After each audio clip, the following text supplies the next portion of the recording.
All right, good evening. Hope you're doing well. Today we're learning Maseches Zevachim, Daf Samach Dalid. And we're starting at the bottom of Samach Gimel Amud Beis, about 8, 9 lines from the bottom at the two dots. And if you look at the Amud Beis for just a moment, Samach Dalid, it's a very large Amud, but the last third of the page is a Mishnah. And that Mishnah we're going to start tomorrow. So we're actually stopping about 2/3 of the way down on Samach Daled Amud Beis. Not a huge amount of learning for us tonight. And let us jump right in. We had said in our Mishnah, B'chol makom hayasa kshera. And if you look back in our Mishnah, that was talking about the chatas ha'of that really should have been done on the dromis ma'arabis on the southwest corner, but it's kosher everywhere. So says the Gemara, Maika Amar, how do we understand the Mishnah? So Amar Rav Ashi, Hachi Kamar. This is the right way to understand the Mishnah. When it comes to a chata sa'of, says the Gemara, B'chol makom hayasa ksher lemlikasa. You can do the malika, and we're going to learn tonight in detail how to do the malika, if you are skilled enough to pull it off. The Gemara is difficult to even unpack because it's a specific grip, and you're trying to put words to a grip. It's very difficult. We'll see soon what it means. But Lamaisa, coming back to our Mishnah, anywhere is kosher to do the malika. However, this corner, which was the discussion of the Mishnah we learned yesterday, the southwest corner, that was where you needed to do the hazah. Malika is kosher everywhere. Hazah is only over here. Tanina lahad the Tanu Rabbanan, and we have this in a Bryce as well. Malka b'chol makom b'mizbeach kshera. No problem. Good to go. Any side of the mizbeach, any corner. He's a dama b'chol makom. It's kshera, but he's a velomitza also kshera. Ubilvad sheyitain v'chuta sikro lamata midam hanefesh. This is actually very cryptic. So let's learn all of the lines one at a time and see that this brisa is not a pasha to brisa. Number one, on the 5 lines from the bottom, Malka b'chol makom b'mizbeach kshera. You can do malika anywhere. Line 2, he's a dama b'chol makom kshera. You can do hazah anywhere. Line 3, he's a velomitza. If you only did the sprinkling, but you were not mematze, you didn't squeeze out the blood from the chatas onto the wall of the mizbeach kshera. Ubilvad sheyetein michuta sikra ulamata midam hanefesh. So some of these halachos seem very repetitive. It could have been condensed and written in a much more clean fashion. So it says the Gemara, Ma'ika Amar. And the Gemara responds 2 lines from the bottom of Samech Gimel Amud Beis, Hachi Kamar. This is what's going on. Malka b'chol makom b'mizbeach kshera. Malika can be done anywhere on the mizbeach. Mitza dama b'chol makom b'mizbeach kshera. If you did the mitzui hadam, the squeeze, not the zrika, but the squeezing out of the blood against the wall, so then kshera. Why? And this is the change from the brisa to the hachi kamar. Turning to the top of some of Dalad Amud Aleph. Sheim hiza v'lo mitza kshera b'vad shetim lichut hasikul lamata midam hanefesh.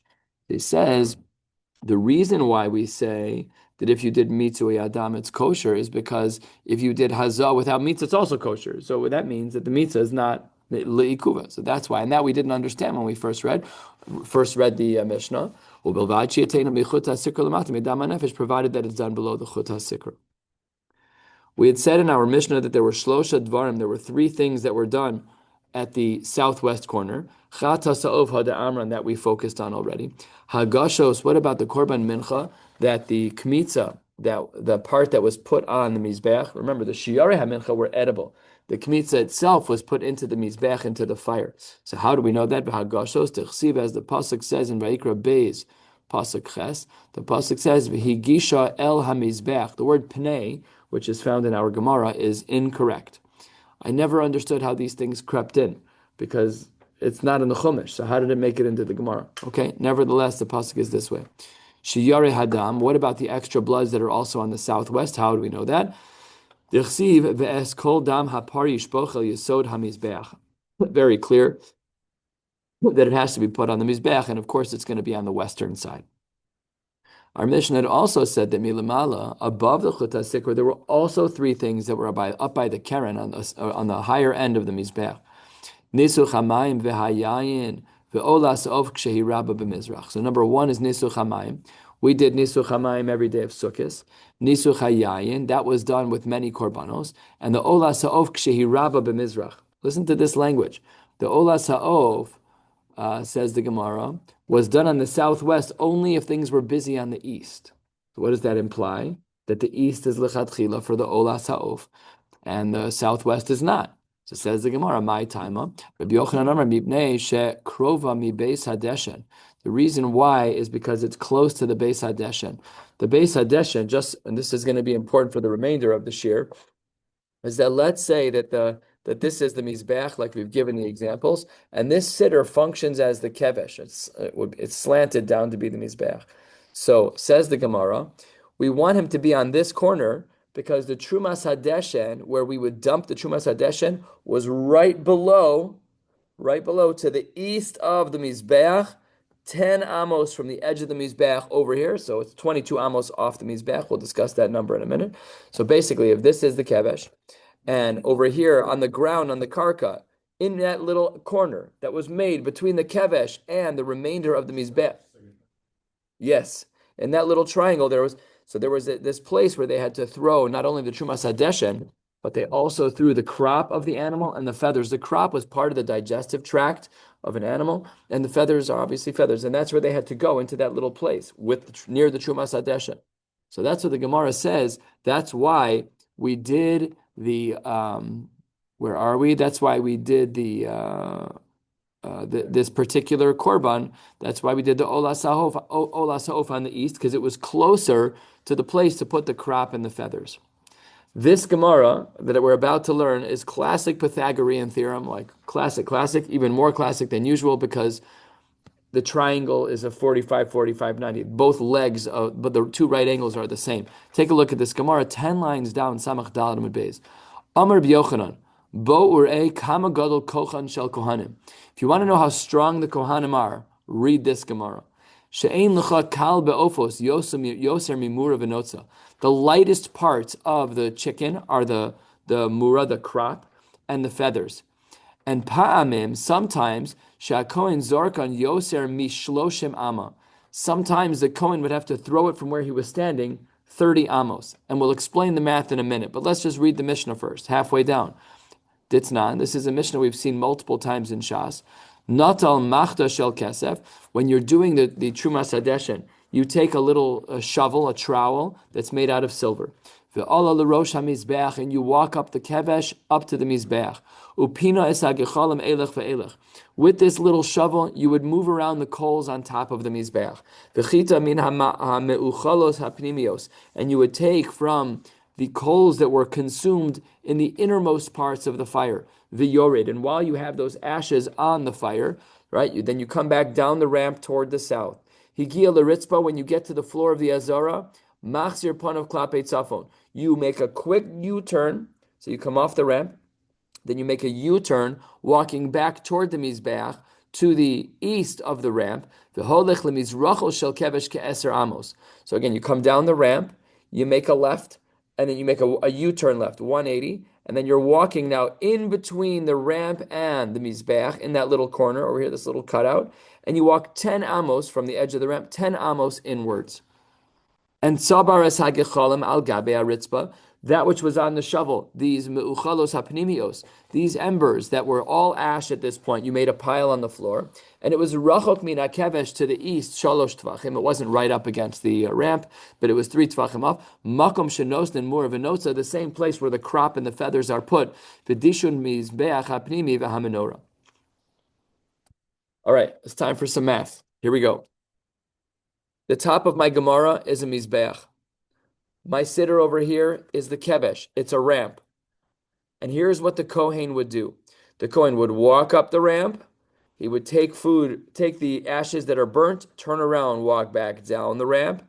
When he gets to the floor, he wraps around the ramp this way. Now he's walking on the floor to the east of the ramp, and he walks 10 amos up the ramp and then stop. Not up, 10 amos next to the ramp and stops. And then he puts down the Trumas Hadeshen. What else goes in that spot? The crop and the feathers. Now here is the math that the Gemara is doing. Check this out.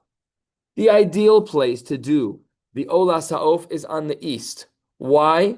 Because the bucket where they had to throw everything was right below them. But says our Mishnah that if it's full, you're allowed to stand on the southwest. Now here is the math. Fascinating. By the way, this has to be Bayis Rishon, because the math doesn't work otherwise. Bayis Rishon, the Mizbeach, was 28 by 28. How wide was the kevesh? Right to left? That's the length. 16 amos wide, and it was centered. So if you have a 28 front of the Mizbeach and a kevesh that's 16 and it's centered, how much is on each side? 6 on each side. So it says the Gemara that there's 6 over here on the before you get to the ramp, another 16 with the ramp, and then 22 off the ramp this way is where the Trumas Hadeshen was, where the menorah, where the ashes were kept. So if the Kohen is standing over here and you have 22 amos until the ash and 22 amos until the ash, you have 22 by 22 at a right angle. 45, 45, 90 triangle. What's the hypotenuse? X times the square root of 2, which is, in this case, 22, because that was the length, times 1.414, which is, I did the math, it's 31.1. So that means that they had to throw, if they were standing here on the southwest corner, they had to throw on an angle over the 16 amma ramp. And first of all, they got buckets. That's amazing. 31 amos. That's 45 feet. That's like full court shot. No, you would not want to be walking up the ramp. Half court shot. On the east. Exactly. So they wanted to do it here because then you're just dropping it. By the way, it's still 22 amos off the Mizbeach this way. It's still 35 feet. But it's a straight shot. You're not throwing over the kevesh. So says the Gemara, absolutely. Ola Sa'of should be over here. It's so busy. Fine, you could do it over here. But props to the Kohanim, because they were throwing 45 feet arc shot, feathers, feathers and crop. I don't know how they did it. And that's why the Gemara says they're so strong. There's only one problem with feathers. The harder you throw them, the less they go. So I don't know how, maybe it's a miracle. I don't know. Maybe it's an ace. They must have had a good tailwind. But many miraculous things happen in the Mizbeach. So remember I told you that the hypotenuse, the throw from the southwest corner all the way over the ramp was 31.1. The Gemara knew that and asks a gorgeous mathematical question. Why did you say that it was 30 amos? You said in the Brisa that it was 30 amos. No. If you do the math of the 22 squared plus 22 squared equals, a squared plus b squared equals c squared. So then that hypotenuse is 31 plus. It's not 30. So why did you say 30? Says the Gemara, makom gavri lo chashiv. Where the guy is standing, that amma we don't count. He's like I guess you're like taking a step into the throw. I don't know exactly what's happening. But the amma that the guy is standing in, which we assume that a person takes up a space of an amma, that's how the Gemara says we know the Kohanim were so strong.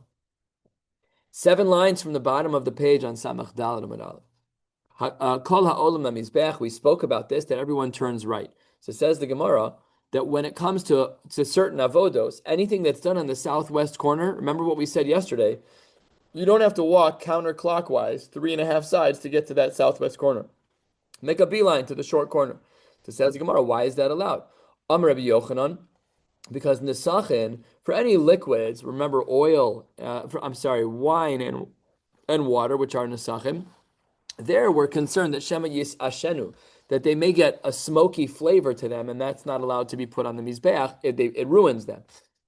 The Ola Sa'of, the bird itself, Shema Tamus Be'ashan. If you're carrying a bird, it's so smoky that maybe the bird will die of smoke inhalation, so you can't walk around east, north, west. You can't do it because the animal could die in that short stretch of time. They don't have lungs like we do. We could pull in a little bit of smoke, we'll be fine. Can't pull in a lot of smoke.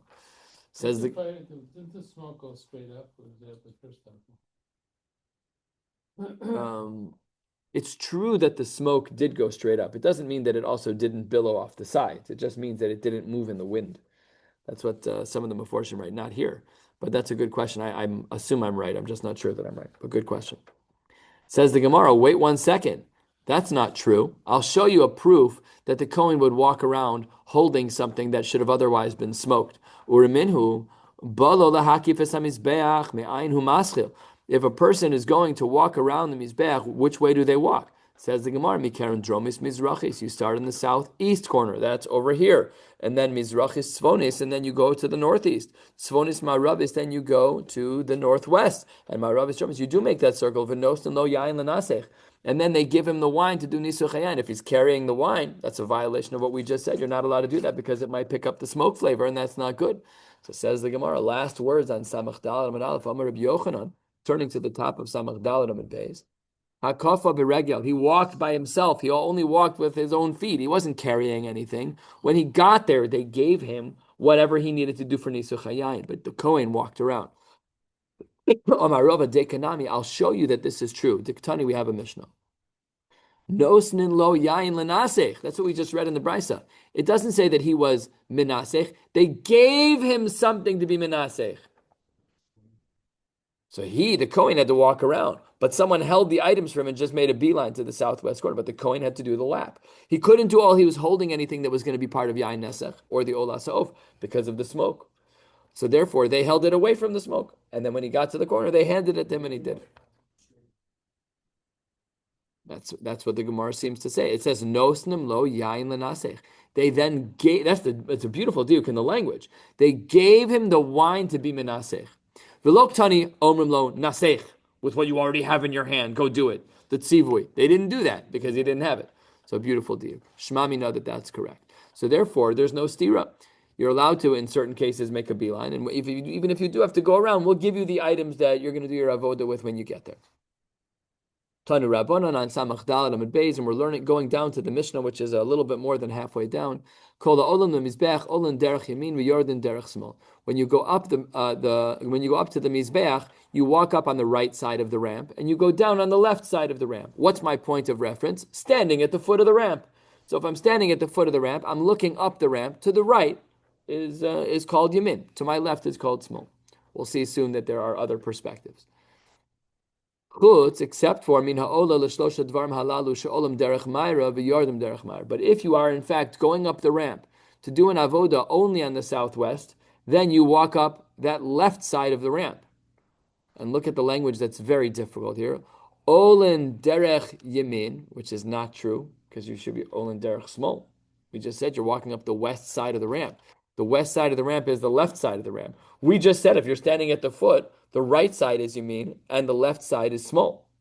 So says the Gemara, if you're ol and derech yamin, you go up on the right, yard and derech yamin. Says the Gemara, derech yamin, derech smolhu. Says the Gemara, it's derech small. So therefore, says the Gemara, it must be called derech small. So Amar Ravina, tani small. You're right. The Brisa had a mistake. It should have said that it was small. Rava Omar ma yamin. Rava says, no. What does yamin mean? Yamin de mizbeach. Rava said that it could be that the Mishnah is talking about not from standing at the foot of the kevesh, but rather from standing at the top of the kevesh by the mizbeach looking down. Says the Gemara, that can't be. Umay small de gabra, from where the man is standing. Says the Gemara, no. V'nishni o idi v'idi de mizbeach. Everyone's perspective should be the same. Either you're standing by the mizbeach, o idi v'idi de gabra, or you're standing by the perspective of the person who's at the base, and therefore, so we should say that it's all from the same perspective. So that's why it's very difficult. The Gemara says, Taka, Kasha, that's a good point. One more Mishnah and Sugya for tonight. Chata sa'ov ketzad haysa nases. How did we do the chata sa'ov? Skip the parentheses. Hayamolek es rosha mimul orpa ve'eno mavdil. So he would do the malika with his nail at the back of the neck, ve'eno mavdil, and he doesn't totally separate the animal. He just cuts one of the two simanim, either the kana or the veshet. Umazeh midama al kir hamizbeach. He sprinkles by holding it in his hand, and he kind of moves quickly, and then stops, and then the blood flows from the animal onto the mizbeach. And the shiur hadam hayamismatze ala yesod. If there was extra blood in the body, he would press it against the mizbeach. The only thing the mizbeach gets from this animal is its blood. The kula lakohanim. All of the meat would go to the Kohanim. Says the Gemara, Tanu Rabbanan. V'hizami damachatas, that's migufachatas. How did he do that? How did he sprinkle it from the animal? Haketzad, oches berosh uveguf umazeh. He holds the animal's head and body with the neck forward and open, and he moves it forward, and that's how he does the sprinkling. Al kir hamizbeach, You're supposed to do it on the wall of the Mizbech. V'lo al kir hakevesh. You're not supposed to do the sprinkling on the ramp. V'lo al kir heichal, not on the wall of the heichal. V'lo al kir ulam, not on the wall on the ulam. Ve'ezeh, where should you do it? Zakir hatachton. You should do it on the Mizbech below the chut hasikra. That's the appropriate place. Maybe it's the upper part of the Mizbech, or 1/3 of the way down. Says the Gemara, V'denu. I'll show you why we might have considered doing the chatas ha'of above the chut hasikra. Uma behema, when we are dealing with an animal that's an ola. Uma behema she'olasa lemata chatasa lemala. With an animal that's an ola, a behema, that there its zrikas hadam is done below, and the chatas ha'of is lemala. Then of she'olasa lemala, if you have an ola that the blood is above, eino din shechataso lemala. Pasha, we should assume that even the chatas ha'of, that the zrikas hadam is done above the chut hasikra. So says the Gemara, no, 8 lines into the wide lines. Tamalomar v'hanishar b'dam yimatzeh el yesod hamizbeach. What do we darshan from this pasuk? Says the Gemara, kir she hashirin shelo mismatzen liyesod. It needs to be a wall that when you do an action on the wall, gravity will drip the blood down to the yesod. That has to be below the chut hasikra, because above the chut hasikra, gravity will take you to the sovev and the blood won't drip much further. Has to be that it's below. That's the drasha. Ve'ezeh zakir tachton. Maybe we should say we do 2 blood applications for the chatas ha'of, one above the sovev and one below. Says the Gemara, Amar Rava, miksiv yimatzeh, which is the appropriate punctuation over here. Do we say yimatzeh that he shall squeeze? No, it's yimatzeh that it should happen on its own. And we don't know the grammar. I don't know the grammar, but the point is that it's not someone doing it. It has to happen on its own. So if you put the blood above the sovev, it's never going to get down to the bottom, and therefore it is not suggested. And therefore, by the chatas ha'of, we don't do above and below. We only do below. So the gravity will pull it down to the yesod. Amar of Zutra bar Tuvia Amar Rav Keitzad Molkin Chatas Ha'of. I'm going to be clear with you. I don't fully understand which fingers go where, but we're going to learn the Gemara as we see it. Oches Gapov B'shtei Etzbaos. You hold the wings of the bird with 2 fingers. Ushtei Raglayim B'shtei Etzbaos. And you hold the legs with 2 fingers. Umoteach Tzavara Al Rochav Godlo Umolka. And you take the neck and you are stretching it, and then you do malika. So the Meforshim write that this is talking about in the palm of your hand. So seemingly, I'm approximating. These 2 fingers are going to hold the legs. These 2 fingers are going to hold the wings. And I'm going to stretch the neck backwards and do malika. I'm sorry, I'm holding it in my left hand, because Avodah is done with the right. I'm holding my left. So the animal is palm down. These 2 fingers are holding the legs. These 2 fingers are holding the wings, and this finger stretches the neck in a way where I can do the malika. That's with the animal palm down. However, b'masnisa tana, we have a Mishnah that says a little bit differently. Tzipra milivar, the bird is on the outside of your hand. You're like stretching it over the back of your left hand. Tzipra milivar. Oches gapo b'shtei etzbos, shnei raglayim b'shnei etzbos. You're clipping, again, you have the animal on the top of your hand now, right? So the animal's on the top. These 2 fingers are kind of gripping 2 like this. They're gripping wings or legs. These 2 are gripping wings or legs, all right? And then you use your thumb to stretch. Very difficult thing to do. Says the Gemara, umotech tzavara al rochav godo umolka. That's what the Gemara says. That's what the Gemara says. So 2 ways to do it. Either inside your hand with a grip that stretches the neck, or over the back of your hand with some kind of grip. Says the Gemara, V'zu avoda kasha shebemikdash. This is one of the most difficult things that Kohanim had to do. Says the Gemara, Zohi v'sulo, nothing else. This was the most difficult thing. V'ika kmitza, which apparently isn't so difficult. We seem to say it's so easy. We always say you grab the flour in your hand, you open your thumb, you open your pinky. Apparently we're missing something. And says the Gemara v'chafina, which was an action that the Kohen had to do in regards to the Ktores. Says the Gemara, you're right. It's one of the many that are difficult. And that is our reference to Malika. We'll stop right here at the new Mishnah, 2/3 of the way down on Samech Daled Amud Beis. Emir Hashem, tomorrow we'll pick up with that blot. We will be able to catch up because not tomorrow's blot, but Wednesday's blot is a little bit shorter. We'll pause right here. Wishing you all a beautiful night.